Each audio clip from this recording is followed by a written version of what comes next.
ਅਗਲੀ ਗੱਲ ਕਰੀਏ ਟਰੰਪ ਦੀ। ਇੱਕ ਗਾਣਾ ਆਇਆ ਮੇਰਾ ਖਿਆਲ ਕੋਈ ਟਾਵਾਂ ਹੀ ਪੰਜਾਬੀ ਹੋਣਾ ਜਿਹਨੇ ਉਹ ਗਾਣਾ ਸੁਣਿਆ ਨਾ ਹੋਵੇ। ਅਮਰੀਕਾ ਦੇ ਰਾਸ਼ਟਰਪਤੀ ਬਣੇ ਨੇ ਟਰੰਪ, ਹਰ ਰੋਜ਼ ਸੁਰਖੀਆਂ ਦੇ ਵਿੱਚ ਰਹਿੰਦੇ ਨੇ। ਦੁਨੀਆ ਭਰ ਦੇ ਵਿੱਚ ਉਹਨਾਂ ਦੀਆਂ ਸਟੇਟਮੈਂਟਾਂ, ਉਹਨਾਂ ਦੀਆਂ ਖਬਰਾਂ ਹਮੇਸ਼ਾ ਚਰਚਾ ਦਾ ਵਿਸ਼ਾ ਬਣਦੀਆਂ ਨੇ। ਹੁਣ ਗੋਲਡਨ ਕਾਰਡ ਜਿਹੜੀ ਸਕੀਮ ਹੈ, ਉਹ ਸਵੇਰ ਤੋਂ ਹੀ ਅਮਰੀਕਾ ਦੇ ਵਿੱਚ ਤਾਂ ਚਰਚਾ ਦਾ ਵਿਸ਼ਾ ਬਣੀ ਹੋਈ ਹੈ ਕਿ ਕੀ ਹੋਊਗਾ, ਕਿਵੇਂ ਹੋਊਗਾ। ਦੱਸਦੇ ਕਿ ਇਹਦੀ ਪੰਜਾਬ ਦੇ ਵਿੱਚ ਵੀ ਖਾਸੀ ਚਰਚਾ ਜੀ। ਪ੍ਰਵੀਨ ਜੀ, ਬਿਲਕੁਲ ਟਰੰਪ ਜਿਸ ਦਿਨ ਦੇ ਰਾਸ਼ਟਰਪਤੀ ਬਣੇ ਉਸੇ ਦਿਨ ਦੇ ਚਰਚਾ 'ਚ ਹੈ। ਹੂੰ। ਉਹ ਰੋਜ਼ ਕੋਈ ਨਵੀਂ ਕਲੋਲ ਕਰਦੇ ਆ ਤੇ ਉਹ ਕਲੋਲ ਫਿਰ ਖੂਬ ਚਰਚਾ ਹੁੰਦੀ ਹੈ। ਮੈਨੂੰ ਨਹੀਂ ਪਤਾ ਕਿ ਇਹ ਸਿਸਟਮ ਐਂ ਚੱਲੂਗਾ ਜਾਂ ਟੈਂਪਰੇਰੀ ਕੁਝ ਦੇਰ ਲਈ ਇਹ ਖੇਡ ਹੈ, ਜਾਂ ਇਹ ਅਮਰੀਕਾ ਲਈ ਫਾਇਦੇਮੰਦ ਹੋਊਗਾ ਜਾਂ ਨੁਕਸਾਨਦੇਹ ਹੋਊਗਾ। ਕਿੱਧਰ ਨੂੰ ਜਾਊਗੀ ਗੱਲ ਪਤਾ ਨਹੀਂ। ਪਰ ਫਿਕਰ ਅਮਰੀਕੀਆਂ ਨੂੰ ਵੀ ਹੈ ਤੇ ਫਿਕਰ ਦੁਨੀਆ ਭਰ ਦੇ ਲੋਕਾਂ ਨੂੰ ਵੀ ਹੈ। ਮੈਂ ਮਾਫ ਕਰਨਾ, ਮੈਂ ਤੁਹਾਡੀ ਗੱਲ ਰੋਕ ਦਿੱਤੀ। ਇੱਕ ਪੰਜਾਬੀ ਫਿਲਮ ਦਾ ਨਾ ਡਾਇਲੋਗ ਹੈ, ਸਾਡਾ ਮੁੰਡਾ ਤਾਂ ਇਦਾਂ ਹੀ ਕਰੂ। ਉਹ ਤਾਂ ਹੁਣ ਤੁਹਾਨੂੰ ਪਤਾ ਮਰਜ਼ੀ ਦੇ ਮਾਲਕ ਨੇ, ਅਮਰੀਕਾ ਦੇ ਰਾਸ਼ਟਰਪਤੀ ਨੇ, ਤੇ ਉਹ ਆਪਦੀ ਮੌਜ 'ਚ ਜਿਉਂ ਰਹੇ ਨੇ। ਉਹ ਕਹਿੰਦੇ ਕਿ ਨਾਰਾ ਤਾਂ ਦਿੱਤਾ ਸੀਗਾ ਮੇਕ ਅਮਰੀਕਾ ਗ੍ਰੇਟ ਅਗੇਨ, ਤੇ ਪਰ ਕਹਿੰਦੇ ਕਿ ਮੇਕ ਅਮਰੀਕਨ ਹੈਪੀ। ਉਹ ਖੁਸ਼ ਜ਼ਰੂਰ ਕਰ ਰਹੇ ਨੇ ਲੋਕਾਂ ਨੂੰ ਅੱਜ ਕੱਲ੍ਹ ਤਰ੍ਹਾਂ ਦੀਆਂ ਚੀਜ਼ਾਂ ਕਰਕੇ। ਨਹੀਂ, ਅੱਜ ਕੱਲ੍ਹ ਐਲਨ ਮਸਕ ਉਹਨਾਂ ਦੇ ਨਾਲ ਨੇ ਤੇ ਉਹਦੇ ਨਾਲ ਕਿਉਂਕਿ ਉਹਨਾਂ ਦੀ ਟੀਮ, ਮੈਂ ਦੇਖ ਰਿਹਾ ਸੀ ਐਲਨ ਮਸਕ ਦੀ ਟੀਮ ਵੀ ਕਾਫੀ ਅਸਤੀਫੇ ਦੇ ਗਈ ਹੈ ਕੁਛ। ਜਿਹੜੀ ਉਹਨਾਂ ਦੇ ਨਾਲ ਸਰਕਾਰ ਸੀਗੇ, ਕੁਝ ਨੁਮਾਇੰਦੇ 20-21 ਨੁਮਾਇੰਦੇ ਸ਼ਾਇਦ ਕੰਮ ਛੱਡ ਗਏ ਨੇ ਕਿ ਵੀ ਅਸੀਂ ਨਹੀਂ ਇਸ ਸ਼ਰਤਾਂ ਤੇ ਕੰਮ ਕਰ ਸਕਦੇ। ਚਲੋ, ਪਰ ਉਹ ਚੱਲ ਰਿਹਾ ਜੀ ਕੰਮ ਉਹਨਾਂ ਦਾ। ਉਸੇ ਕੰਮ ਦੇ ਵਿੱਚ ਹੁਣ ਉਹ ਨਵਾਂ ਫਾਰਮੂਲਾ ਲਿਆਏ ਕਿ ਵੀ ਆਹ ਜਿਹੜਾ ਅਮਰੀਕੀ ਗੋਲਡਨ ਕਾਰਡ ਹੈ ਨਾ, ਇਹਨੂੰ ਅਸੀਂ ਨਵੇਂ ਤਹਿਤ ਲਿਆ ਰਹੇ ਹਾਂ। ਜੇ ਨਾਗਰਿਕਤਾ ਲੈਣੀ ਹੈ ਤਾਂ ਭਾਰਤੀ ਕਰੰਸੀ ਦੇ ਵਿੱਚ 44 ਕਰੋੜ ਜਾਂ ਅਮਰੀਕੀ ਕਰੰਸੀ ਦੇ ਵਿੱਚ ਸ਼ਾਇਦ $5 ਮਿਲੀਅਨ ਬਣਦੇ ਆ ਕਿ ਇਹ ਲਿਆਓ ਤੇ ਗੋਲਡਨ ਕਾਰਡ ਲਾਓ ਤੇ ਸਿਟੀਜ਼ਨਸ਼ਿਪ ਲੈ ਲਓ। ਮਤਲਬ ਇੱਕ ਪਾਸੇ ਤੁਸੀਂ ਕਹਿ ਰਹੇ ਹੋ ਅਸੀਂ ਗੈਰ ਕਾਨੂੰਨੀ ਇੱਥੋਂ ਕੱਢਣੇ ਆ ਜੀ, ਤੇ ਉਹ ਗੈਰ ਕਾਨੂੰਨੀ ਜੇ ਪੈਸੇ ਦੇ ਦੇਣਗੇ ਫਿਰ ਉਹ ਕਾਨੂੰਨੀ ਹੋ ਜਾਣਗੇ। ਫਿਰ ਮਤਲਬ ਬੇਸ਼ੱਕ ਕਿਹਾ ਜਾ ਰਿਹਾ ਕਿ ਕਾਗਜ਼ ਪੱਤਰ ਚੈੱਕ ਕਰਾਂਗੇ, ਬੈਕਗਰਾਉਂਡ ਚੈੱਕ ਕਰਾਂਗੇ।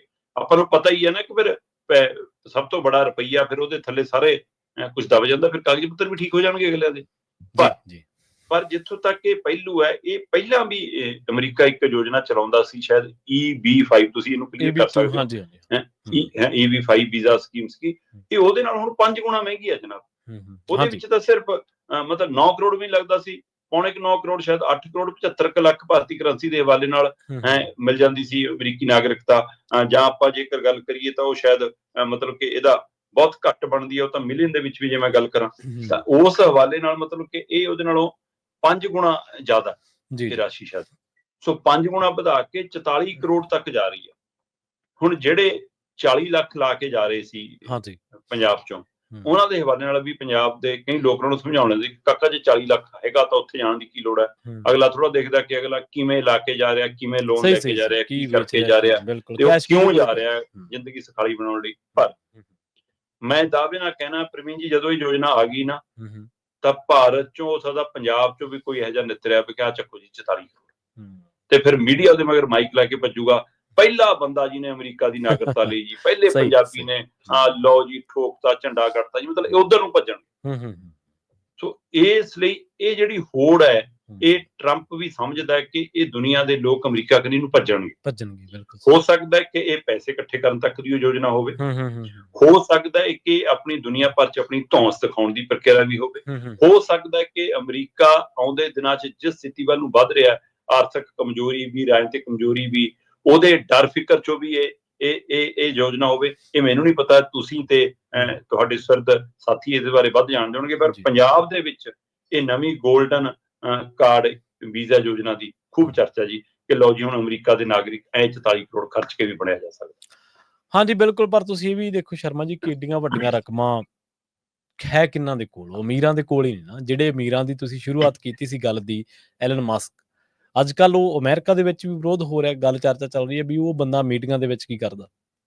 ਹੁਣ ਭਾਰਤ ਦੇ ਵਿੱਚ ਤਾਂ ਇਹੀ ਕਿਹਾ ਜਾਂਦਾ ਸੀ ਨਾ ਕਿ ਅਡਾਨੀ ਤੇ ਅੰਬਾਨੀ ਰਨ ਕਰ ਰਹੇ ਨੇ, ਪਰ ਉਹ ਮੀਟਿੰਗਾਂ ਦੇ ਵਿੱਚ ਜਾ ਕੇ ਤਾਂ ਨਹੀਂ ਨਾ ਬਹਿੰਦੇ ਸੀ। ਚਲੋ ਹੋ ਸਕਦਾ ਕੋਈ ਹੋਰ ਤਰੀਕੇਕਾਰ ਦੇ ਨਾਲ ਬੈਠੇ ਹੋਣ ਮੀਟਿੰਗ ਦੇ ਵਿੱਚ, ਪਰ ਉਹ ਸ਼ਰੇਆਮ ਫਿਜ਼ੀਕਲੀ ਤਾਂ ਨਹੀਂ ਸੀ ਬੈਠ ਸਕਦੇ ਇਸ ਤਰ੍ਹਾਂ ਮੀਟਿੰਗਾਂ ਦੇ ਵਿੱਚ, ਪਰ ਉਹ ਤਾਂ ਬੈਠੇ ਨੇ।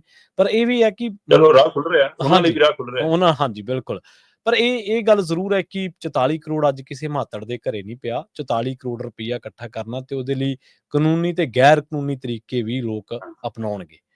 ਸੋ ਆਪਾਂ ਨੂੰ ਪਤਾ ਹੈ ਕਿ ਕਿਸ ਤਰੀਕੇ ਦੇ ਨਾਲ ਸ਼ਾਰਟ ਤਰੀਕੇ ਦੇ ਨਾਲ ਲੋਕ ਪੈਸਾ ਕਮਾਉਂਦੇ ਨੇ। ਉਹਨਾਂ ਦੇ ਲਈ ਬੜੇ ਰਾਹ ਨੇ, ਬੜੇ ਤਰ੍ਹਾਂ ਦੀ ਚੀਜ਼ਾਂ ਨੇ, ਉਹ ਕਰ ਸਕਦੇ ਨੇ ਜਿਨ੍ਹਾਂ ਨੇ ਕਰਨਾ ਹੈ। ਪਰ ਇਹ ਗੱਲ ਜ਼ਰੂਰ ਹੈ ਤੁਹਾਡੀ ਗੱਲ ਕਿ ਇੱਕ ਵਾਰੀ ਫਿਰ ਅਮੀਰਾਂ ਨੂੰ ਇਕੱਠੇ ਕਰਨ ਦਾ ਜਿਹੜਾ ਉਹ ਜ਼ਰੂਰ ਹੈ, ਜਾਂ ਵੇਚਣ ਦੀ ਗੱਲ, ਜਿਵੇਂ ਸਕੀਮਾਂ ਵੇਚਦੀਆਂ, ਕੰਪਨੀਆਂ ਵੇਚਦੀਆਂ ਕਿ ਆਹ ਲੈ ਲਓ, ਆਹ ਲੈ ਲਓ, ਉਸ ਤਰੀਕੇ ਦੇ ਨਾਲ ਦੇਖਿਆ ਜਾ ਰਿਹਾ। ਖੈਰ, ਅਮਰੀਕਾ ਦੀ ਇਮੀਗ੍ਰੇਸ਼ਨ ਪਹਿਲਾਂ ਬੜੀ ਲਿਬਰਲ ਤੇ ਬੜੀ ਨਰਮ ਕਹੀ ਜਾਂਦੀ ਹੁੰਦੀ ਸੀ ਕਿਸੇ ਟਾਈਮ, ਪਰ ਅੱਜ ਇਮੀਗ੍ਰੇਸ਼ਨ ਦੇ ਮਾਮਲੇ ਤੇ ਟਰੰਪ ਚੋਣ ਜਿੱਤੇ ਨੇ ਤੇ ਉਹਨਾਂ ਨੇ ਸਖਤੀ ਦਿਖਾ ਦਿੱਤੀ ਇੱਕ ਵਾਰੀ ਦੁਨੀਆ ਨੂੰ। ਬਹੁਤ ਬਹੁਤ ਧੰਨਵਾਦ ਸ਼ਰਮਾ ਜੀ ਤੁਹਾਡਾ ਇਹਨਾਂ ਖਾਸ ਖਬਰਾਂ ਤੇ ਖਾਸ ਜਾਣਕਾਰੀਆਂ ਦੇ ਲਈ।